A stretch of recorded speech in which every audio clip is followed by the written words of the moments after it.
Assalamualaikum teman-teman. Di sini aku mau ngejelasin tentang ketidaknyamanan pada kehamilan trimester 1.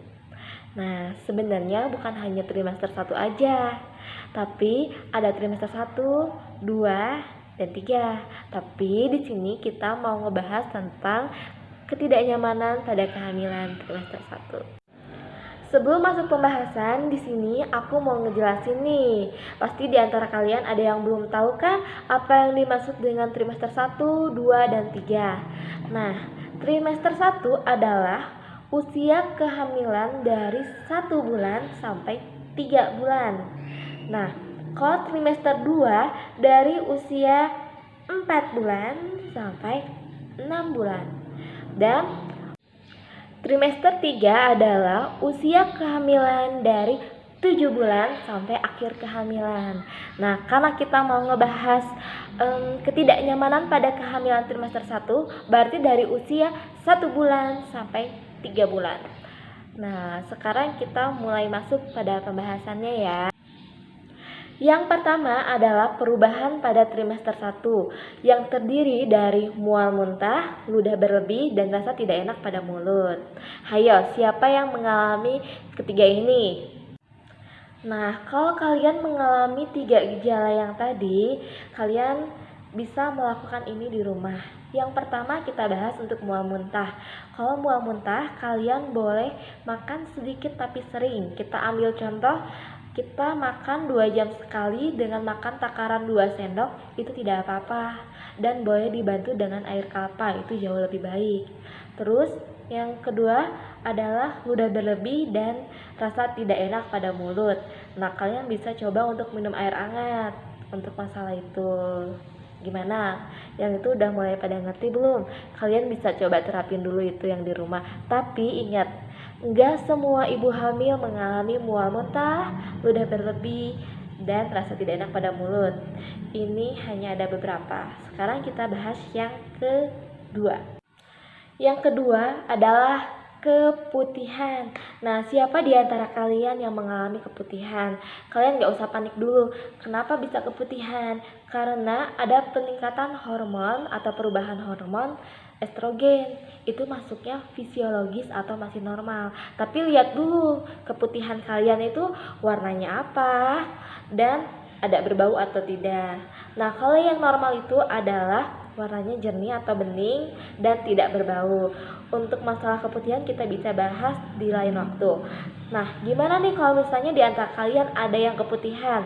Cara untuk mencegahnya. Yang pertama adalah kalian harus memperhatikan personal hygiene kalian. Nah, yang kedua, Yang kedua adalah dengan cara sering mengganti pakaian dalam kalian. Jangan sampai kalian cuma 1 kali pakai, minimal 2 kali ganti. Yang ketiga adalah usahakan kalian menggunakan pakaian yang menyerap keringat, atau tidak disarankan ya dari saya untuk menggunakan legging. Lalu, ketika kalian buang air kecil, saya sarankan kalian menggunakan tisu, tidak menggunakan handuk, karena akan ada bakteri yang nempel di area anduk Anda. Jadi sama aja bohong gitu. Yang ketiga adalah gingivitis atau radang gusi. Kalau misalnya kalian mengalami radang gusi, nah kalian boleh periksa ke dokter gigi. Nah, bisa datang langsung ke tempat dokter gigi, ke puskesmas atau klinik. Yang keempat adalah lelah dan lemas. Kalau misalnya nih di antara kalian ada yang lelah, ngerasa lelah, lemas, kalian cukup istirahat yang teratur. Kalian boleh tidur malam, tidur siang, tapi kalau disarankan jangan terlalu banyak tidur siang ya. Terus ini maksudnya normal karena adanya perubahan hormon. Oke, sekarang kita bahas yang kelima. Yang kelima adalah perubahan mamai atau payudara. Ada rasa nyeri nih di antara payudara kalian. Kalian cukup menggunakan bra yang menyongkong, yang bisa menampung. Terus kalau misalnya ada rasa nyeri, kalian bisa kompres dengan air hangat di area nyeri kalian gitu. Nah, yang keenam ini pasti kalian sering mengalaminya. yaitu sering buang air kecil atau BAK.